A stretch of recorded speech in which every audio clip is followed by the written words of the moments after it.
So good morning. Today is November 29th. It is a Sunday morning, and we're coming to you with the Citizen Body. My name is Susanne Hill, and today I have with me Tom Porbandith, and he is a member of the advisory board of the Citizen Body. And this is our Citizen Body podcast, or as John and I call it, Bodycast. It was funny, John and I were having a discussion about how, what we wanted to call our podcast, and Bodycast came up because we live in a very broken time right now. And if the citizen body is, the concept behind that is that, all of the cells of the body work together as one. They all do different functions, but everything does work together. And when you have a situation that is broken, the way that a lot of times our country and our people and ourselves can be, you need to stabilize them. And the best way to stabilize something that's broken on the body is to put it in a cast. And then we have podcasts, and now we have the Bodycast. So welcome to, this is our second installment. And we met Tom actually in high school, but we're going to backtrack a little bit and learn a bit about Tom's story, because I think in the retelling of some of our stories, we can really get to, a place where we can heal. And that's what the purpose of the Bodycast is today, is to share and have those conversations with people. Today, Tom's story is going to focus on some of the spiritual principles that we have of the Optiva, which is optimal evolution. And today, when we listen to Tom's story, I want you to think about the desire to grow as something that we all share as humans. So Tom, take us back to 1987, I guess, or 85, I guess, is about the time that we met you in King of Prussia, Pennsylvania. Is that true? Yeah, that's true. Yeah, I think we were in maybe one of the classes. I think maybe English class. Perhaps, yeah. Yes. Yeah. So, how did you end up coming to this country? Well, in 1975, Laos got took over by communist Vietnam regime, or Red communists, and because of Vietnam War, and the country become communist. And there's no future for the younger generation, because the communists, the way they run the country is, you must have a good connection with the leader. If you don't have a connection with the leader, you get nowhere. You won't grow. And my mom had 7 kids with a single mom, because my dad was in the military, in the Lao Royal Army. So they took him away to re-education camp, which is try to brainwash all the old idea, and left her with the 7 kids. So she see there's no future for us, for her kids. So she decided to send us to escape from the country, in order to get to the third world country, like USA, German, Australia, many countries that sponsor a war refugee. So we got to Thailand, and we settled there for 6 to 8 months, for just like a learning basic English and waiting to find a sponsor to come to the third world country. We call third worlds, like the USA, Australia, and other countries. They call third world. And so I finally still waiting for find a sponsor. So we went to Philippines another 6 to 8 months, and we finally found somebody sponsor us, came to Kansas City. That's 1981. So I stayed there for like about 3-4 years. Then I moved to King of Prussia. That's where I started. So when you're staying in those, like in the different places, when you escaped Laos, kind of what was that like? Like, what did you, how'd you get out? it's very difficult because my mom have 7 kids, and it's kind of big to escape at once. So we break into 3 groups. The first group was my sister, my older sister, and she escaped. What to we paid somebody to guide us to the safe to the safe path, which is to Thailand, and she got to Thailand safely, and the second group. How far did she have to, just to kind of give us an idea of okay, how challenging Laos, that was? Yeah, Laos and Thailand, we just divided by a river, which is called Mekong River. So in order to get to Thailand, we had to walk through the jungle, thick woods, and get to Mekong, then get to the UN camp, which is in the Thailand. Okay, so how many miles might that be? Just Mekong itself, not that far at all. Probably about, depend on the location. Some of them maybe 1 or 2 miles. Some of them is very short. But to get to the river, that's the hard part. You might run into like they call the soldier, which is patrolling. Many people get killed, even disappear, and or they get captured. You get captured, you have to pay a ransom. Okay. And I know I lost 2 or 3 of my cousins got killed from this escape. And time to time, because Mekong, I live right next to Mekong. In that time, during the critical time, we would see a dead body float over Mekong River. Okay. Yeah, so it's kind of like a little reminder of, like how risky what you're trying to do really is. Wow. Yes, it is. Yes, you got to take a very high risk of your life.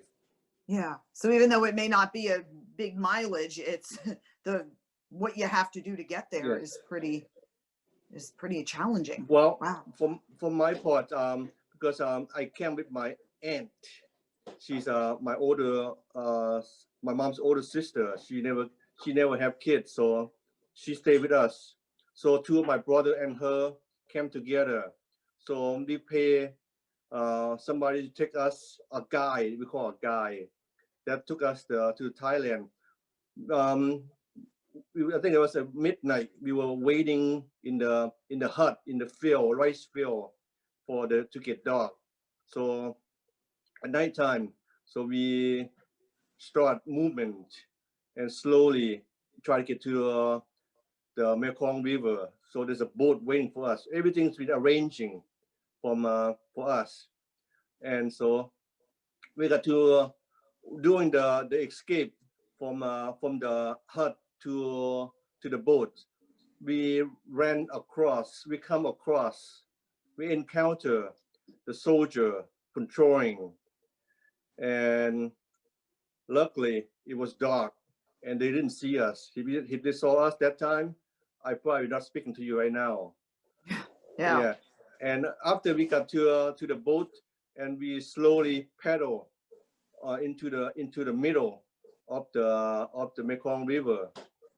Then we turn on the engine. Then we got to the Thailand. So when we got to Thailand, there's another party waiting for us to take us to the UN, and somehow we got to Thailand. The guy turned out to be not as we expected. They demand ransom. They want more money from us, and we told them, "You have no money with us. What are you gonna do? If you take us to the UN camp, we might have some, because we might have relative or someone know we can pay you." So they refused. They turned us over to Thai police, and the Thai police, they should be helping us, but they didn't. They turned against us. They demand more money. They take advantage of us. Wow. Yeah. So they lock us up in somewhere in the unknown area, and so they demand ransom. So somehow my aunt make a deal with them, say, okay, took her to the refugee camp, to the UN camp. We might know somebody to give the money to you. So that's how it is. Then after that, we pay them, and they took us to the UN camp. And I was in the UN camp for 8 months. Yeah. And you're about what, 10 years old when this is happening? Well, 1980. So 80. Okay. I was 15 years old. I was 15. I was born 1965, so I'm a teenager already. So I remember everything. Yeah. Wow. Yeah, it's odd. I mean, you know, it might just speak to my not having a lot of experience with this, but usually when you're hearing stories like this, you're hearing them from somebody who's significantly older, or so, you know, a World War II vet. When you speak to them, they might be telling you stories similar to yours, and I'm talking to somebody who's my age that went through this, and it's mind-boggling. It just kind of shows how sheltered a life you can really lead, even when you think that you experience and you see things. Yeah, It's incredible. Makes you think. Make you grow overnight. Yeah. I remember Yeah. when I remember 1975.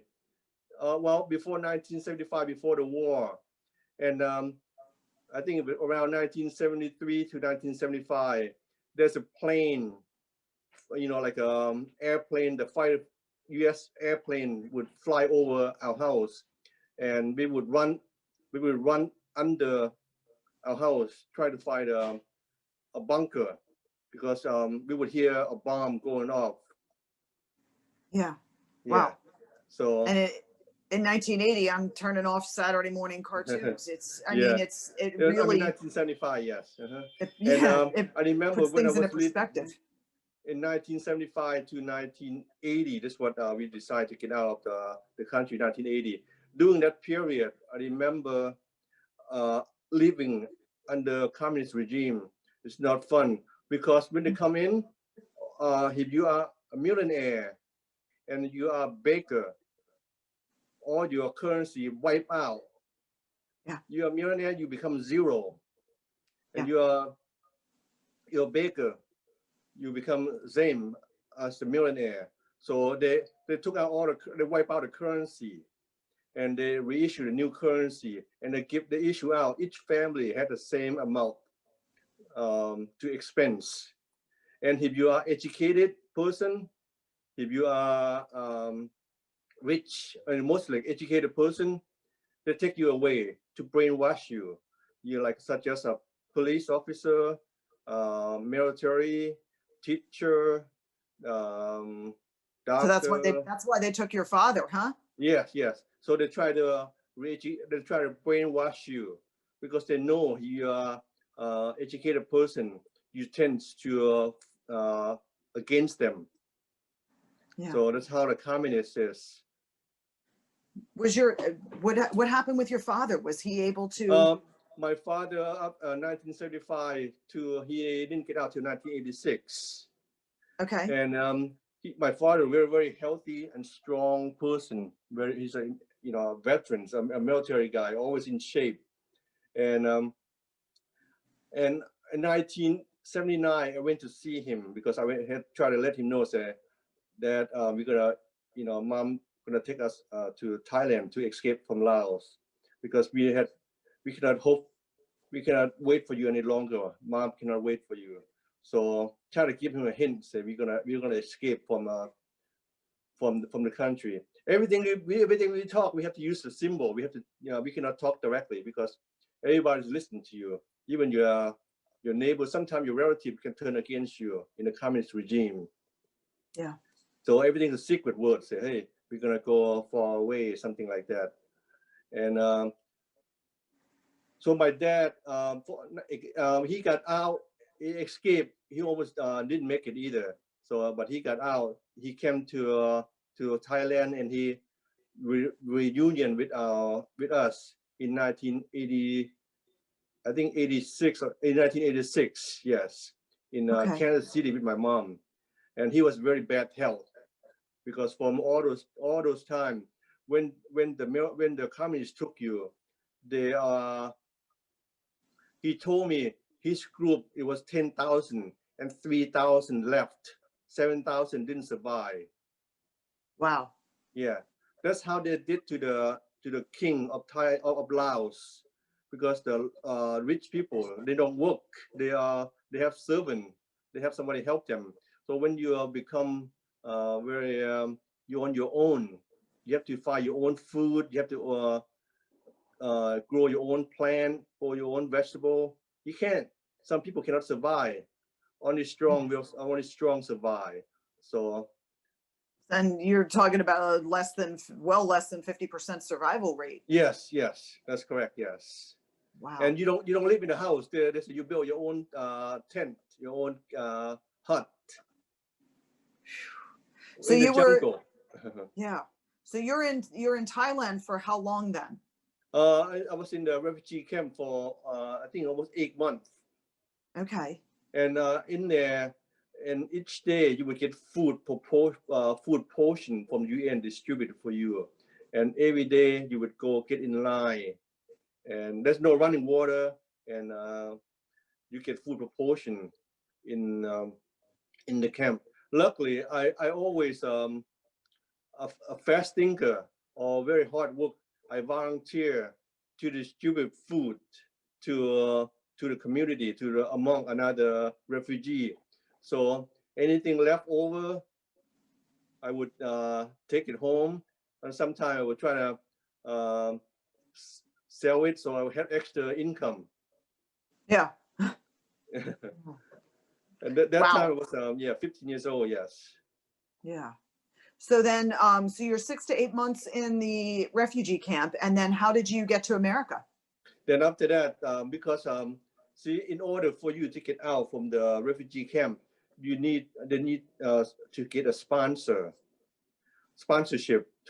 Some organization like a church, some community, some like a wealthy person would sponsor refugee, and in my case, I didn't find anyone yet to sponsor us. Then we went to another refugee camp, which is in Philippines, and was transported to Philippines because the camp would fill up in Thailand, so they need to move refugee out. So we transferred to refugee camp in Philippines. So I was there for like about another 6 months in the refugee camp in Philippines. Then finally we found I think a Lao community, which is previously came over to America, then sponsor us. Wow. Okay. Yeah. So then that's how you ended up in Kansas. I was kind of wondering. I was like, okay, what brought you to Kansas? Like the middle of the country. That's how it is. Yeah. Yep. And that's in the Kansas City in August 31st, 1981. Okay. Yeah. So Kansas City Independent, and not that far from President Truman's house. I remember. Okay. Yeah. And then what prompted the move into Pennsylvania? Well, when you came, first time you came, and I was involved with I don't want to go to school, always hang around with the same age, which is get involved in troubles, and I want to go to school, and always hanging out.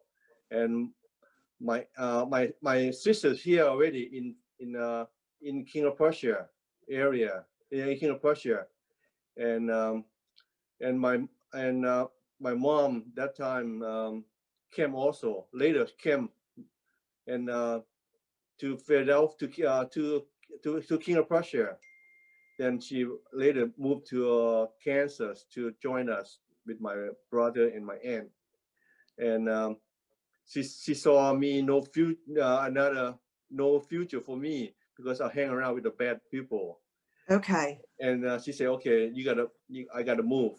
She sent me here to live with my sister, my older sister, in King of Prussia area. Yeah. So did the entire, at some point, did the entire family reunite? Yeah, sometimes, yeah, we all here, all live together. At first, we all move around, try to find a better living, for a better life. Okay.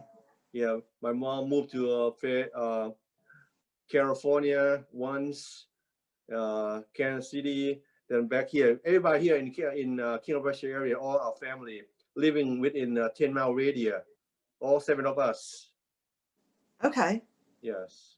Yeah. So it's interesting, like a better life meant something different to each person, and like being in different places Yes, yes. kind of got each person the better life. Yeah, we have very stable and good, you can say, American dream. Yeah. Yes, everybody have their own house, all have beautiful car, good job, own restaurants, own deli. Yeah. So we got you through high school. So you got through high school, and then where did life take you after that? After high school, I joined Army in 1980. I signed up in Army National Guard. Okay. So I went to Fort Leonard Wood, Missouri in 1987 after I graduated, right after high school graduated. Went to military training and got my basic training. Then went to my AIT training in Fort Lee, Virginia. Okay. And yeah, after that I came out and went to school, continued school at Temple University. Got my 4-year degree as MIS, Management Information System. Okay. And I got a job with a company called National Computer System, NCS, and we got bought out by SunGuard. And I think I started in 1996. Yeah, at NCS. Okay. And until now, still with them. And it's called FIS, Fidelity Investment System. Okay. And what is it exactly? So you do information systems management? Yeah, it's more like a system and network administration type. Okay. I set up all the server, networking, troubleshooting network, and do a desktop installation, that kind of stuff. Yes. Okay. And then a few other things happen interesting in your life as we move forward. Oh yes. Yeah. Yes. What happened? I also, when I was after I done my military, I was recruited by NSA because my language skill, I can, because I do a volunteer work for hospital, law office, and community for like an immigration office for us for Lao and Thai and sometimes Chinese interpreter. So somehow NSA saw my profile and they interested me, so they recruited me to be field engineer. I mean, no, field agent as the satellite specialist. So I went to Langley, Virginia, as the recruiting process. But somehow, because at that time I had some money I got to pay, but the salaries was a lot lower than the corporate company offered me. So I decided to take a corporate job. Okay. So you did, so you kind of like, you went through it, you explored it, but then you decided to go in another direction. Yes. Yeah. And then what? And I start work as the system and network engineer or system administrator at SunGuard. And in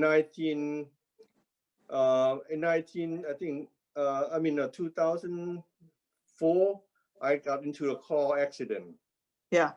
And this uninsured young lady was on the cell phone that time, ran a red light and T-boned me. So, and suddenly I woke up in a helicopter, took me to the UPenn hospital. Yeah. And so I got brain hemorrhage during that process. So I lost my whole left side. So I could not walk straight. I cannot talk right, and that's why my speech still not clear, still stutter. Okay. And I had to learn how to eat, learn how to lost sense of smell, and as the stroke person going through. So finally, luckily, I was in a good health, so I recover up to like a 95% of my ability. Yeah. And I mean, for folks who don't know, when there's a T-bone accident, that's usually a pretty severe injury results from that. I work in the medical field, and I work with people who survive stroke and brain injuries. So you're speaking my language on this one. Yes. How long did recovery take you? Um, I since the hemorrhage happened, because doctor cannot do much to you. The only they do is you have to go on rehab, Mhm. because you cannot take medication, because if you take any kind of medication, it can cause more serious, because the hemorrhage, which is the blood vessel, pop already. Mhm. So I just let it heal. The doctor said just let it heal itself, and just do a rehab. So I rehab for 6 months, Mhm. and which is from home. I came home, and after that, every day I would go on to rehab, which is closer to my house, less than a mile away from my house. So Yeah. I've done that for like 6 months. Okay.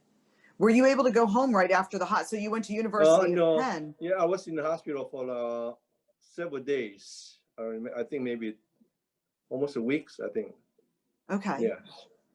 And then you were able to go home after that? Yeah, I was able to go home. The doctor said they cannot do much. They said you just gonna have to rehab, because I was in good health already. I can move around, not not like a normal, but not like I used to be. But he said I can manage. I remember I felt right after I woke up, and I want to go urine so bad. So there is the urine container left beside me.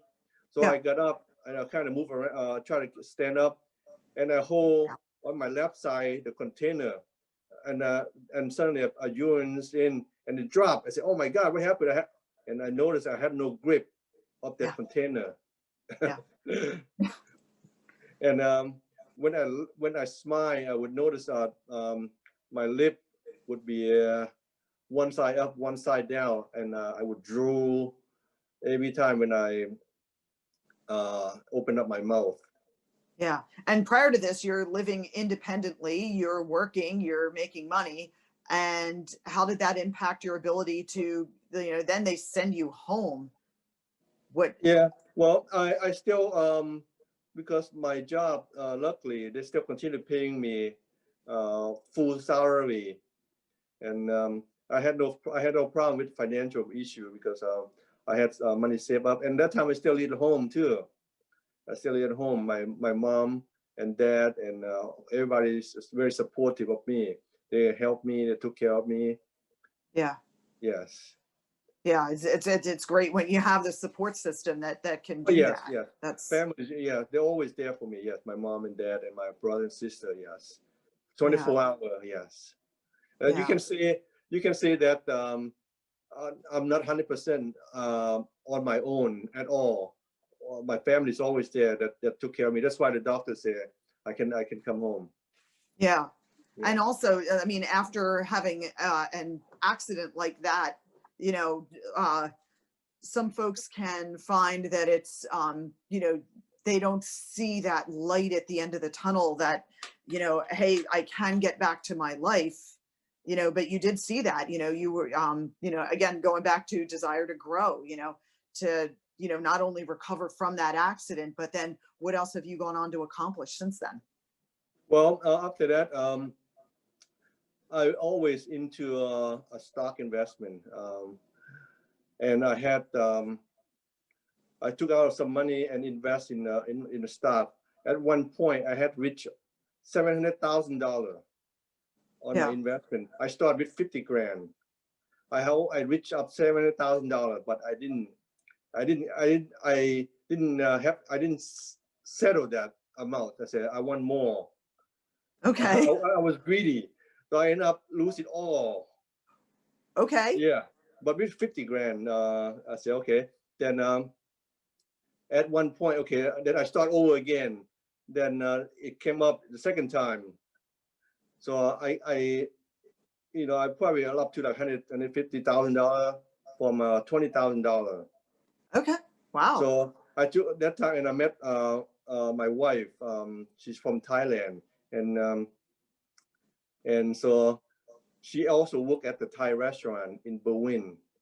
So Okay. she said, okay, this is a very busy restaurant, and we could build a future on this. So I decided to take out that money, the gain from the stock, and I also borrow some money of 401k from my, contribute to my 401k for my job, and bought the restaurant in cash. Wow. And until then, we still have the restaurant in Berlin. It's called Thai Orchid in Berlin, right on Lancaster Avenue. Yeah. Yep. So, and very appropriate. We should be talking about that just on the weekend of Small Business Saturday. One of our things also at the Citizen Body is also to remember, to shop local, and to, that our people are the ones who give us, we're stronger as a people who are contributing to each other versus to a larger corporation.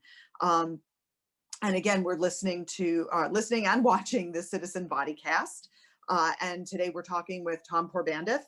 And Tom, what attracted you to the Citizen Body and becoming a member of the advisory board representing the Asian perspective? Well, I very strongly believe, we can help each other because we are all human. We all desire to be success. Everybody want to be successful and happy, living happiness. And we see others struggling, many struggling out there. We try to encourage them to be successful. Also, we have to help them. We have to find the right way to help those that need it. Government can talk all the talk, but they're not going to do anything to you. They just want your vote. That's pretty much it. After you vote for them, you're not going to see them. Yeah. And I mean, you've seen that because you've seen multiple governments. You've seen a communist regime take over Laos, and then you've come to America and seen what we're dealing with for throughout several years. And what do you think? Do you think that what do you think of any philosophies that you think Americans can blend in with our kind of Judeo-Christian perspectives? What can we blend in that would help us to unite and kind of go into a new era? As far as religion, I think all religion, all the same, is teaching us to be a good person, to be a kindness, forgiveness. And as I grew up as Buddhism, teach us to be, don't do any bad thing to other person, be kind to other person, hard work. And in 85, when I was 84, when I was in Kansas City, I was baptized as the Mormon. I become a Mormon. Wow. Okay. Yes. So I know a lot about Christian also, because I go to church every Sunday. Even I go to church and I come home, I still, in my mind, I'm still Buddhist. Yeah, I was just gonna. Are you practicing Buddhism, Mormon? Where are you now? I'm more conscious awareness, being mindful, always walk in the middle path, see what's right and wrong, and follow that path. If I did something wrong, I kind of remind myself that, hey, you got to follow a different way. Kind of remind yourself, always be mindful. Yeah. Yeah. So, yeah, I mean, I've taken a lot of yoga and they talk a lot about mindfulness and, practicing being in the moment. And I agree with you. I think that a lot of the different, we've all been, we've been raised with very different religions, but the common theme and what they teach us, like you said, is, being a good person, right from wrong, helping others. And I think that's a lot of what we're trying to do with the citizen body as well, even if it's not coming from a religious place, it's coming from a place of, we want to see everyone thrive and everyone do well. Um, One of the spiritual principles of the Optivo philosophy, which if people want to delve more into the Optivo principles, you can find them on the website at www.thecitizenbody.com. And one of the philosophies is true success, which is kind of redefining success. A lot of people feel like current successes are equated with the most fame and the most power. For the citizen body vision, our principle talks about the balance of a net benefit to the group as well as the individual. Why do you, Tom, think America's become so enamored with the winner take all and celebrating that, even while our masses are doing more poorly than ever? I think it's more like because we try to follow the corporate world, which is greed, Yeah. greedy, one more and more and more, never ending, and we always attach to those materialistic. We want to be like other person. We want the person um, driving a Tesla, and Yeah. so we want to be like them. So we don't have the capacity to reach that goal, but we want a short way, which is a shortcut, and end up in a disaster way. Yeah. Yeah. So, why do you think real change has come from the people themselves as well? Why can't that be accomplished in current government alone? Because you cannot what do you call it, give 100% to the government to rely. You cannot rely on the government itself 100%. So you have to work with your local community. Yeah. To accomplish that. You just cannot just waiting for the government to come and help you. Yeah. Because I think from what you've seen, that government really isn't there. Their design isn't to help the individual. It's, it's turned into something else. No, It's, definitely not. Yes. yeah. So, This is a very good example of mine. Even our own restaurant. Last time we remember the government issued out all these the help, PPP and the grant, and I applied for all those. I didn't get it. I only got took out a loan to cover up my my expenses. So I didn't get any grant, anything like that, because all the corporate big company or they might know the better connection or the process. Then they took it away from the small business. yeah. So you were trying to get a loan for No, was the that for the grant. restaurant? Yeah, the A grant? grant or PPP. We didn't got it. What is PPP? Which is the paycheck or forgiveness paycheck thing. Oh, so That help recently for trying to help with for keeping Corona. the business Yeah, for with the the Corona, yes. with the okay. I'm just trying to get that into context. So you weren't able to get that small business loan to help. I got a loan, but we didn't get PPP, which is the paycheck forgiveness. And Okay. yes. Yeah. Yeah. So it seemed like they were more willing to dole out the loans. Yes. The loan, which is you have to pay back, and Yeah. Wow. Well, how else is our kind of, I'd say, our recent handling of the coronavirus, how has that impacted your business?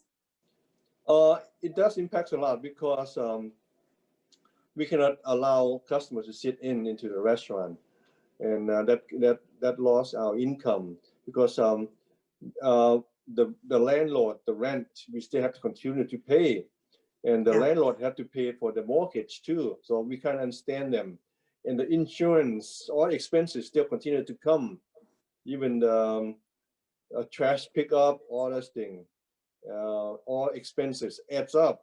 If we don't have customer, we cannot survive. Yeah. Have you done any, have you been able to find any creative solutions to kind of? Yes. Yeah. What have you done? We signed up with Grubhub and DoorDash, which is help us delivering and advertisement, but we pay 30% of our sales, our profit to them. So yeah, so that definitely comes at a cost. Yes, comes at a cost. Yes, we took some. We cannot take 100% of profit, so we share with them 30%. That's a lot. Yeah. Do you have any availability to do outdoor dining? No, because the location that we in, there's no. Yeah, we can't.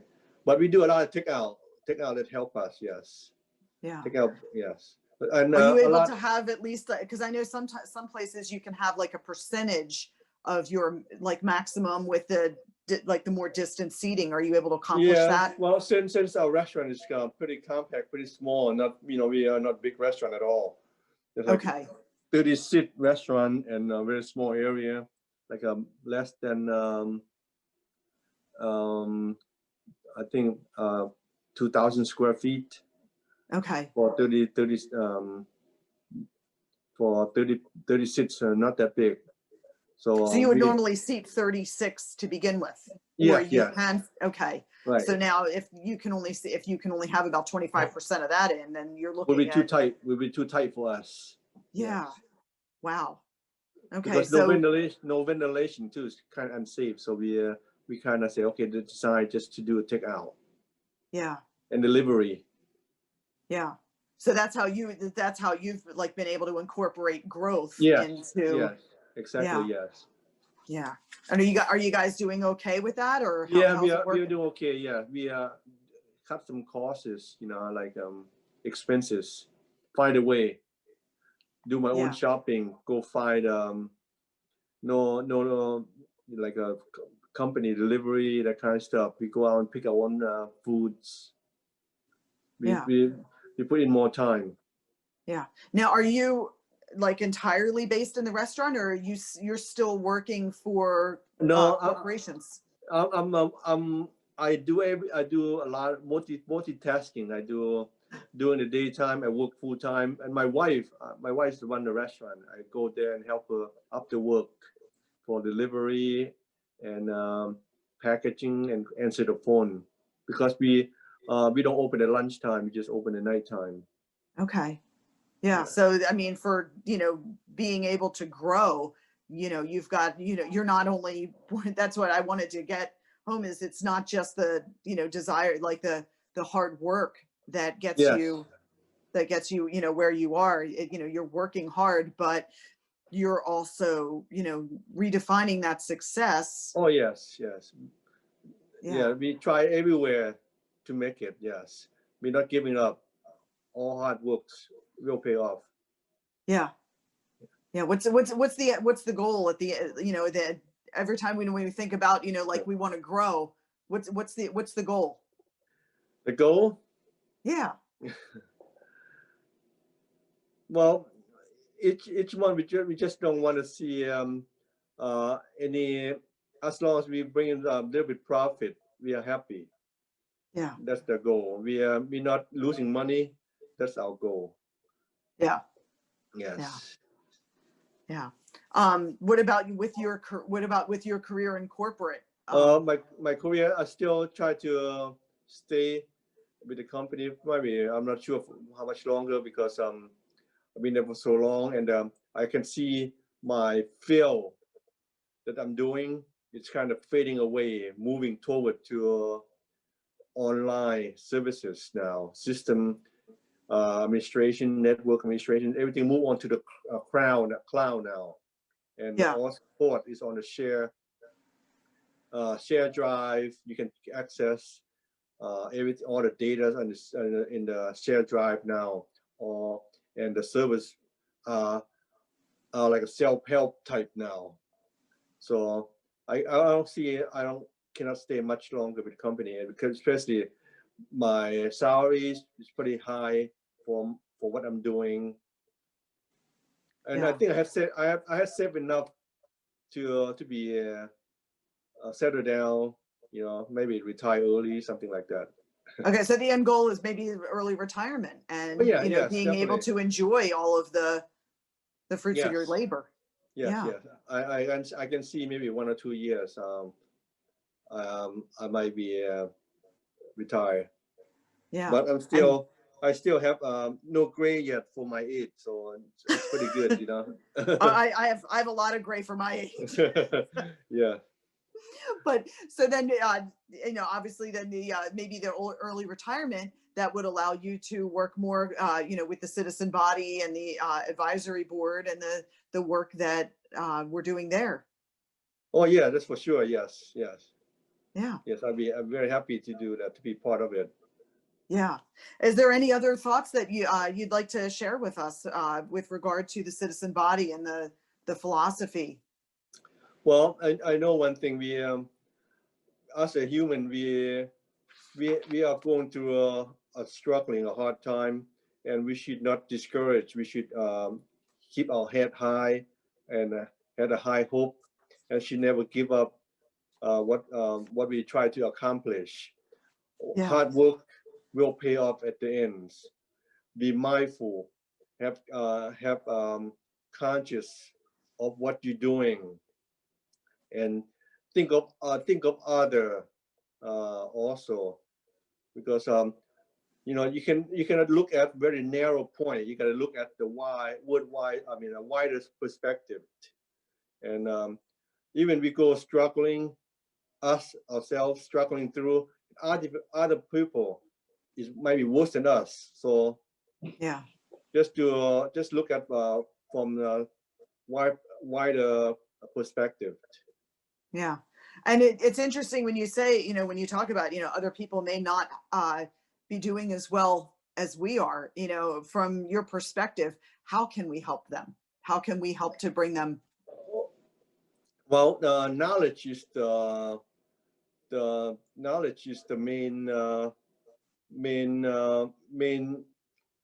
main tool for all of us to become a person or accomplish our goal. So we should help them educate and spread the knowledge what need to get to accomplish that goal.